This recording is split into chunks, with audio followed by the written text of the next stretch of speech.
Hi everyone and welcome back to Scholastically Natalie. You'll notice that I finally have a profile picture. This is from the Poika site where you can pretty much just pick different features of your avatar. So, today we're going to do a Let's Read in support of Black Lives Matter. I don't think I've posted much about what's been happening. I am located in the US.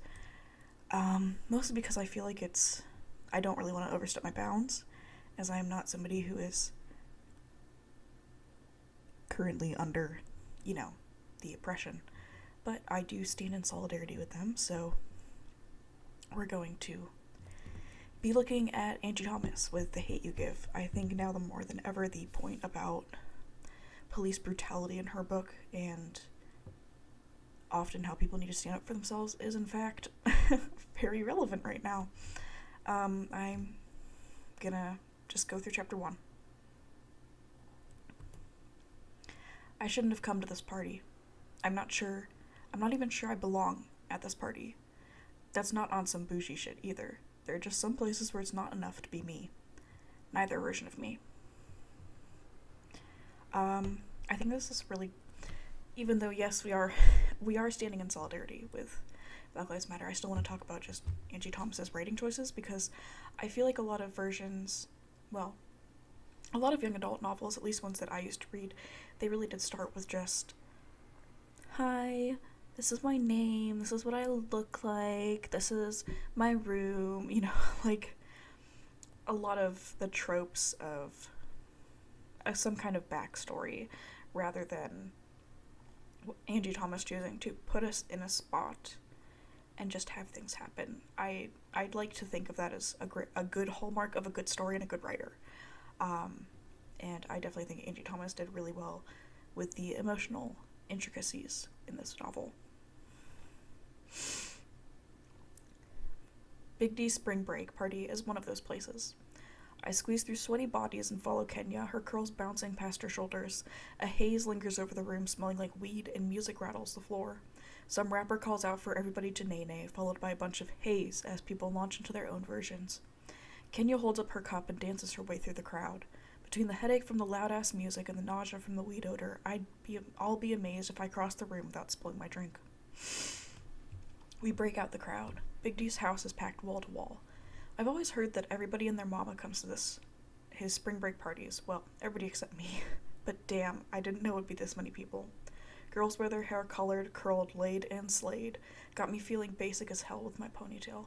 Guys in their freshest kicks and sagging pants grind so close to girls that they just about need condoms. My Nana likes to say that spring brings love. Spring in Garden Heights doesn't always bring love, but it promises babies in the winter. I wouldn't be surprised if a lot of them are conceived the night of Big D's party. He always has it on the Friday of spring break because you need Saturday to recover and Sunday to repent. Stop following me and go dance, Star, Kenya says. People already say you think you all that. I didn't know so many mind readers lived in Garden Heights, or that people know me as anything other than Big Mav's daughter who works in the store. I sip my drink and spit it back out.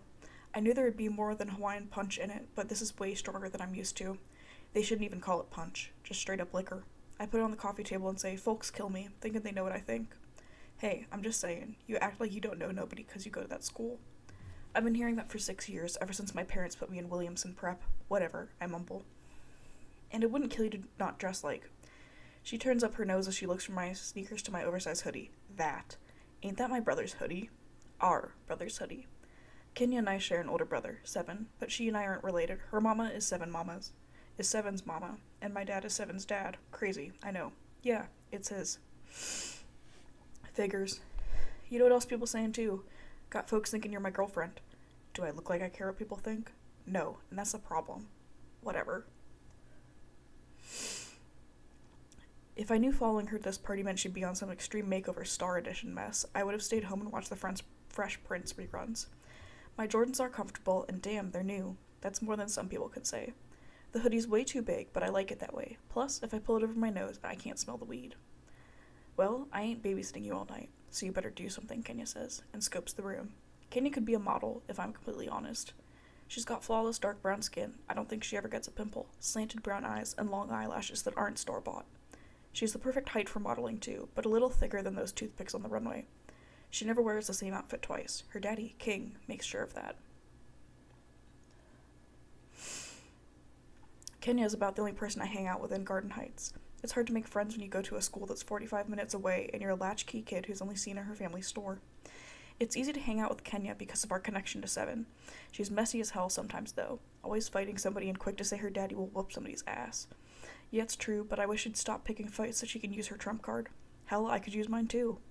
Everybody knows you don't mess with my dad, Big Mav, and you definitely don't mess with us kids. Still, you don't see me going around starting shit.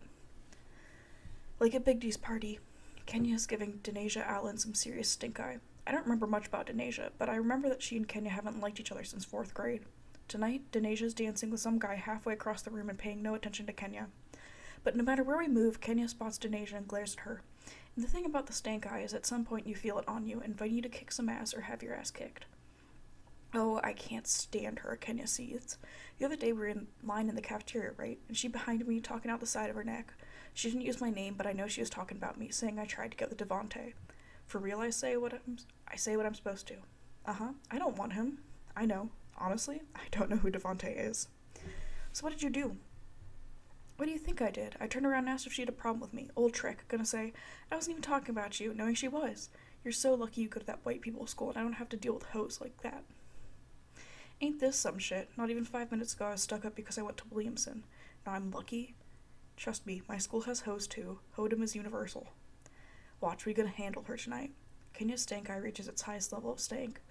Denasia feels its sting and looks right at Kenya. Kenya confirms, like Denasia hears her. Watch. Hold up. We? That's why you begged me to come to this party? So you can have a tag team partner? She has the nerve to look offended. It ain't like you had nothing else to do or anybody else to hang out with. I'm doing your ass a favor. Really, Kenya? You do know I have friends, right? She rolls her eyes, hard. Only the whites are visible for a few seconds. Them little bougie girls from your school don't count. They're not bougie, and they do count, I think. Mine are cool. Not sure what's up with me and Haley lately. And honestly, if pulling me into a fight is your way of helping my social life, I'm good. God damn, it's always some drama with you. Please, Star. She stretches out the please extra long. Too long. This is what I'm thinking. We wait until she gets away from Devontae, right? And then we... My phone vibrates against my thigh, and I glance at the screen. Since I've ignored his calls, Chris texts me instead. Can we talk? I didn't mean for it to go like that. Of course he didn't. He meant for it to go a whole different way yesterday, which is the problem. I slipped the phone into my pocket. I'm not sure what I want to say, but I'd rather deal with him later. Kenya, somebody shouts. This big, light-skinned girl with bone-straight hair moves through the crowd toward us. A tall boy with a black and blonde fro hawk follows her. They both give Kenya hugs and talk about how cute she looks. I'm not even here. Why you ain't tell me you was coming, the girl says and sticks her thumb in her mouth. She's gotten an overbite from doing that, too. You could have rode with us. Nah, girl, I had to go get Star, Kenya says. We walked here together. That's when they notice me, standing not even half a foot from Kenya. The guy squints as he gives me a once-over. He frowns for a hot second, but I notice it. Ain't you Big Mav's daughter who works in the store? See, people act like that's the name on my birth certificate. Yeah, that's me. Oh, the girl says. I knew you looked familiar. We were in 3rd grade together, Miss Bridges' class. I sat behind you. Oh, I remember this is the moment. I know this is the moment I'm supposed to remember her, but I don't. I guess Kenya was right. I really don't know anybody. Their faces are familiar, but you don't really get names and life stories when you're bagging folks' groceries. I can lie, though. Yeah, I remember you. Girl, quit lying, the guy says. You know you don't know her ass. Why you always lying? Kenya and the girl sing together. The guy joins in and they all burst out laughing. Bianca and Chance, be nice, Kenya says. This is Star's first party. Her folks don't let her go nowhere. I cut her a side eye. I go to parties, Kenya. Have y'all seen her at any parties around here? Kenya asks them. Nope. Point made. And before you say it, little lame white kid suburb parties don't count. Chance and Bianca snicker. Damn, I wish this hoodie could swallow me up somehow. I bet they be doing Molly and shit, don't they? Chance asks me. White kids love popping pills. And listening to Taylor Swift, Bianca adds, talking around her thumb. Okay, that's somewhat true, but I'm not telling them that. Nah, actually, their parties are pretty dope, I say. One time this boy had J. Cole perform at his birthday party. Damn, for real? Chance asks. Shit. Bitch, next time invite me. I'll party with them white kids. Anyway, Kenya says loudly, we were talking about running up on Denasia. Bitch over there is dancing with Devontae.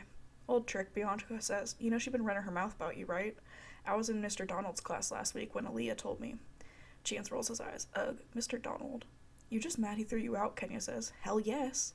Anyway, Aaliyah told me, Bianca begins. I get lost again as classmates and teachers that I don't know are discussed. I can't say anything. Doesn't matter though. I'm invisible. I feel like that a lot around here. So, I picked that quote because I think it's a really good example of just, even in this first chapter, how we're getting a really good feel for just Star's emotional state, because it's such a good state of, like, disconnect. I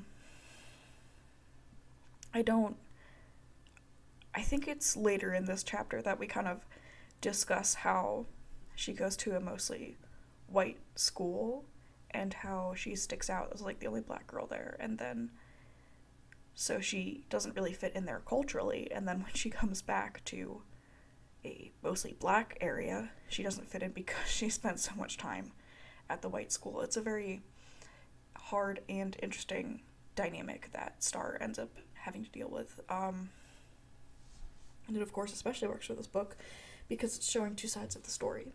But for this one, I think it's definitely... it's just something that I think most people can relate to, like, just this current feeling that she's thinking of, like when you meet up with old friends or people you don't know that well, and they start talking about things you have no clue about whatsoever. Like, it's so hard to go to a party where you only know one person, and I think that's expressed really well just through the general interaction that Star has with Kenya, and then that Star has with everybody else that she barely knows and doesn't even remember. Anyways, we can continue.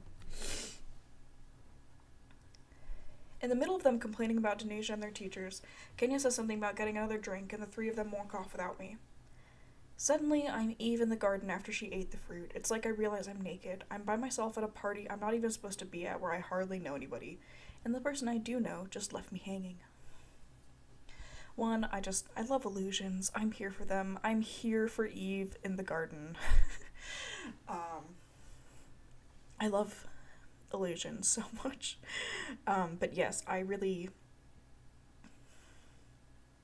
enjoy this quote just because, one, I like that immediately Angie Thomas is going against, the stereotype that, oh, like, black people aren't well educated, and, like, we are instantly making allusions to the Bible and, like, just thinking more academic thoughts than I think just anybody usually would in a situation like this. Like, I don't think your general first instinct when you get left alone as a party is to make an instant comparison to the Bible.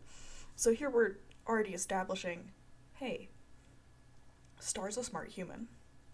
And I like that. And it's not even a super big intentional thing that we have to, like, point out and make a big deal out of. It's just, hey, Star knows what she's talking about. And again, I think it's also a good mix of slang and, like, modern academia, because suddenly we're having allusions and allegories and, ooh, Eve and the Bible, and then it's, like, left me hanging, which is a turn of phrase that you wouldn't find in most academic settings, and I think it's a really good way to show that, hey, you can be smart, you can go to great schools and get good grades, and yet still at the end of the day, you're still going to be hanging out with people and saying stupid things and chilling and being yourself, and in the moment, a teenager. Okay, we can move on. Kenya begged me to come to this party for weeks. I knew I'd be uncomfortable as hell, but every time I told Kenya no, she said I act like I'm too good for a garden party. I got tired of hearing that shit and decided to prove her wrong. Problem is, it would have taken Black Jesus to convince my parents to let me come. And now Black Jesus will have to save me if they find out I'm here. I'm gonna be honest, I didn't realize Black Jesus was a thing. I think I'd heard about it, but I thought it was just a joke because most people brought it up as a joke, but academia, like, a while ago, because we have in fact proven that Jesus would have been born, I think it was in Arabia, somewhere around, I don't want to name a country, it's just definitely not Caucasian. But again, I do like the the instance that your God is going to look like how you need them to. Because I'm always a big subscriber in deities not having one set image. People glance over at me with that, who is this chick standing against the wall by herself like a lame ass look. I slip my hands into my pockets. As long as I play it cool and keep to myself, I should be fine. The ironic thing is, though, Williamson, I don't have to play it cool. I'm cool by default because I'm one of the only black kids there. I have to earn coolness in Garden Heights, and that's more difficult than buying retro Jordans on release day. See, this is what I'm talking about. I love the dichotomy that Angie Thomas has in this chapter of just already establishing, like, this divide and, like, this tug of war between two sides that most people don't think about. And you can feel that kind of way of thinking, and it's a nice, more subtle thing. Like, we are getting a little bit bonked over the head with it, but of course this is something that Star would in fact be thinking about in the moment, because she's getting stuck here in a place where everybody's judging her. So yeah, I don't know. I definitely like this opening chapter. I think it does a really good job of characterizing Star and characterizing the two different areas she's being, forced to participate in, and just kind of like how she herself has to like cope emotionally with being torn between two areas. Continuing on. Funny how it works with white kids, though. It's dope to be black until it's hard to be black.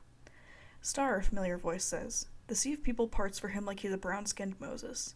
Guys give him daps, and girls crane their necks to look at him. He smiles at me, and his dimples ruin any G persona he has. Khalil is fine, no other way of putting it. And I used to take baths with him. Not like that, but way back in the day when we would giggle because he had a wee-wee and I had what his grandma called a wee-haw. I swear it wasn't perverted, though. He hugs me, smelling like soap and baby powder. What's up, girl? I ain't seen you in a minute. He lets me go. You don't text nobody? Nothing. Where you been? School and the basketball team keep me busy, I say, but I'm always at the store. You're the one nobody sees anymore. His dimples disappear. He wipes his nose like he always does before a lie. I've been busy. Obviously. The brand new Jordans, the crisp white tee, the diamonds in his ears. When you grow up in Garden Heights, you know what busy really means. Fuck. I wish he wasn't that kind of busy, though. I don't know if I want to tear up or smack him. But the way Khalil looks at me with those hazel eyes makes it hard to be upset. I feel like I'm 10 again, standing in the basement of Christ Temple Church, having my first kiss with him at Vacation Bible School. Suddenly I remember I'm in a hoodie, looking a straight up mess, and that I actually have a boyfriend. I might not be answering Chris's calls or texts right now, but he's still mine, and I want to keep it that way. How's your grandma, I ask, and Cameron? They alright. Grandma's sick, though. Khalil sips from his cup. Doctors say she got cancer or whatever. Damn. Sorry, Kay. Yeah, she taking chemo. She's only worried about getting a wig, though. He gives a weak laugh that doesn't show his dimples. She'll be alright. It's a prayer more than a prophecy. Is your mama helping with Cameron? Good old Star. Always looking for the best in people. You know she ain't helping.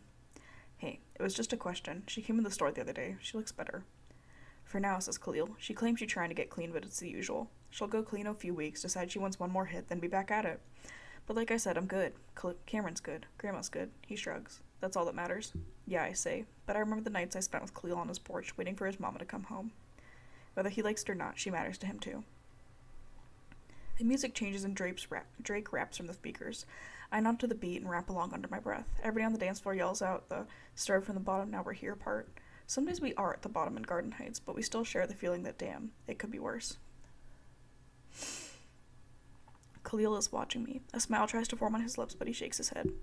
Can't believe you still love whiny-ass Drake. I gape at him. Leave my husband alone. Your corny husband.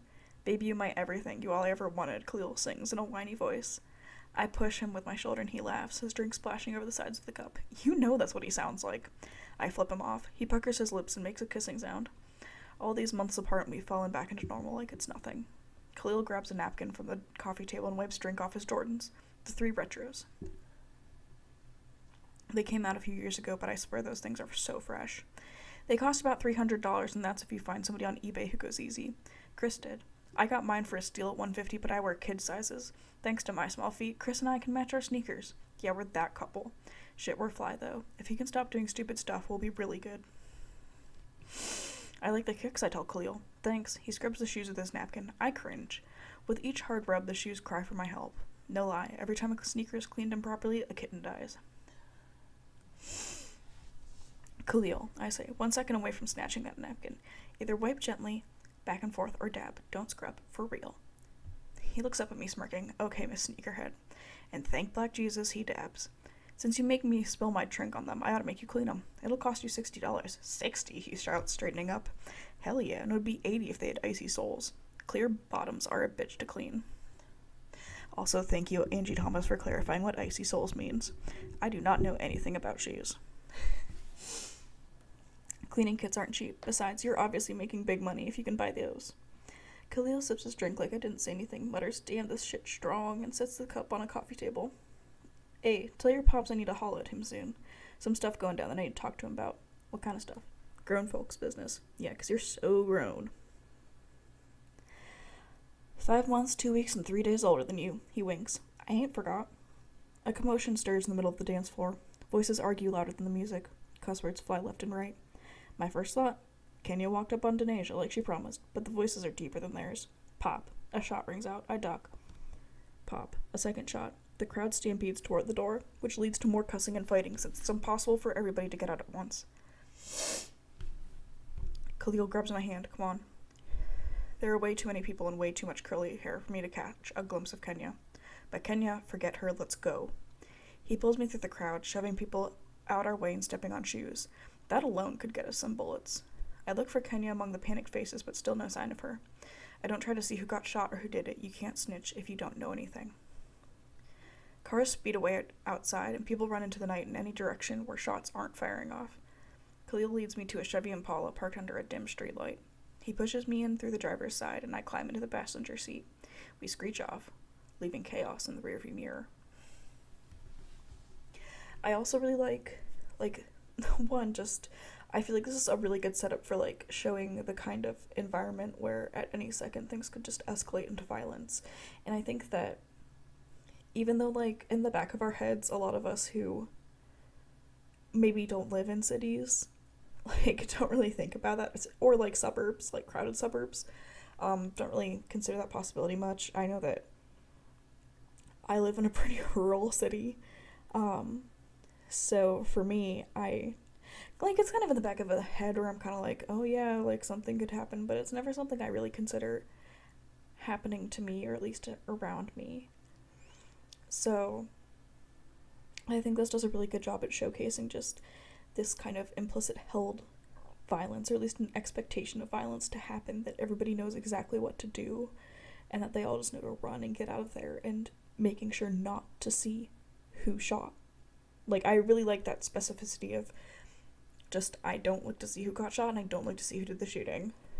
And I think that's a very significant line. And plus, then I just love the phrasing of, we screech off, leaving chaos in the rearview mirror. I think that sounds really good, and it's definitely a great way to express just kind of, the entire mess of the situation. It honestly sounds like if you, step on an anthill and all the ants run off. Always some shit, he mumbles. Can't have a party without somebody getting shot. He sounds like my parents. That's exactly why they don't let me go nowhere, as Kenya puts it, at least not around Garden Heights. I send Kenya a text, hoping she's alright. Doubt those bullets were meant for her, but bullets go where they want to go. Kenya texts back kinda quick. I'm fine. I see that bitch, though, about to handle her ass. Where you at? Is this chick for real? We just ran for our lives and she's ready to fight? I don't even answer that dumb shit. Khalil's Impala is nice. Not all flashy like some guys' cars. I didn't see any rims before I got in, and the front seat has cracks in the leather, but the interior is a tacky lime green, so it's been customized at some point. I pick at a crack in the seat. Who do you think got shot? Khalil gets his hairbrush out of the compartment door. Probably a king lord, he says, brushing the sides of his fade. Some garden disciples came in when I got there. Something was bound to pop off.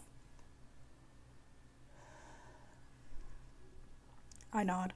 Garden Heights has been a battlefield for the past 2 months over some stupid territory wars. I was born a queen because Daddy used to be a king lord, but when he left the game, my street royalty status ended. But even if I grew up in it, I wouldn't understand fighting over streets nobody owns. Khalil drops the brush in the door and cranks up his stereo, blasting an old rap song Daddy plays 1,000,000 times. I frown. Why always listening to that old stuff? Man, get out of here. Tupac was the truth. Yeah, 20 years ago. Nah, even now, check this. He points at me, which means he's about to go into one of his Khalil philosophical moments. Pac said thug life stood for the hate you give little infants fucks everybody. I raise my eyebrows. What? Listen, the hate U, the letter U, give little infants fucks everybody. THUGLIFE. Meaning what society gives us as youth, it bites them in the ass when we wild out. Get it? And honestly, this is just, it's exactly what the book's about. It's exactly what life's about. Societal, systematic oppression fucks everyone over. Hating people as babies, as children who haven't even done anything. Hating people as they continue to blossom and grow into adults is idiotic and fucks everyone over. Okay, we can continue. Damn, yeah. See? Told you he was relevant. He nods to the beat and raps along. But now I'm wondering what he's doing to fuck everybody. As much as I think I know, I hope I'm wrong. I need to hear it from him. So why have you really been busy, I ask? A few months ago, Daddy said you quit the store. I haven't seen you since. He scoots close to the steering wheel. Where do you want me to take you, your house or the store? Khalil. Your house or the store? If you're selling that stuff, mind your business, Star. Don't worry about me. I'm doing what I gotta do. Bullshit. You know my dad would help you out. He wipes his nose before his lie. I don't need help from nobody, okay? And that little minimum wage job your pops gave me didn't make nothing happen. I got tired of choosing between lights and food. I thought your grandma was working. She was. When she got sick, them clowns at the hospital claimed they'd work with her.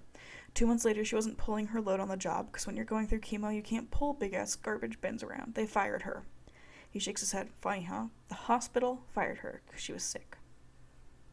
It's silent in the Impala, except for Tupac asking, who do you believe in? I don't know. My phone vibrates again, probably either Chris asking for forgiveness or Kenya asking for backup against Denasia. Instead, my big brother's all-caps text appear on the screen. I don't know why he does that. You really think it intimidates me. Really, it annoys the hell out of me. Where are you? You and Kenya better not be at that party. I heard somebody got shot. The only thing worse than protective parents is protective older brothers. Even Black Jesus can't save me from 7. Khalil glances over at me. 7, huh? How'd you know? 'Cause you always look like you want to punch something when he talks to you. Remember that time at your birthday party when he kept telling you what to wish for, and I popped him in his mouth? Then Natasha got mad at you for telling her boyfriend to shut up, Khalil says, laughing. I rolled my eyes. She got on my nerves with her crush on 7. Half the time I thought she came over just to see him. Nah, it was because you had the Harry Potter movies, what we used to call ourselves the Hood Trio. Tighter than the inside of Voldemort's nose. We were so lame for that. I know, right, he says. We laugh, but something's missing from it. Someone's missing from it. Natasha. Khalil looks at the road. Crazy, it's been 6 years, you know? A whoop whoop sound startles us, and blue lights flash in the rearview mirror. So, that is the end of chapter 1. I'm gonna verge into spoiler territory for a hot second. So, actually no, I'm not going to. I've made my official decision. I will not spoil this book because if you have not read it yet, you need to read it. Even if you watched the movie, I will say the movie left out some... The movie made it more focused on just Star and, well, just the incident that's about to happen, instead of showing more of 7 and other side characters and the intricacies of their life while dealing with what the systematic oppression has kind of just dealt to them. It shows a lot more than just police brutality, which is really what the movie focuses on. And I'm not saying that we shouldn't be focused on the police brutality aspect of it, but I think that the look of just how people are forced to live their normal day-to-day lives also is an important concept. I can say definitely, if you have not read The Hate U Give, buy a copy, read it. Because, while I must say, like, in a completely honest review, I think the end was not very realistic. I think the end was a little bit too much of, oh, we're gonna do this thing and not have any consequences happen. But looking at the consequences that people are experiencing now, that people shouldn't be experiencing now, I'd much rather it had turned out like the book. Okay, so I was reading this off of Epic Reads because sadly I do not own The Hate You Give. I had to read it last year and I checked it out of the library, but just looking at everything happening, and I decided I wanted to film this video literally today.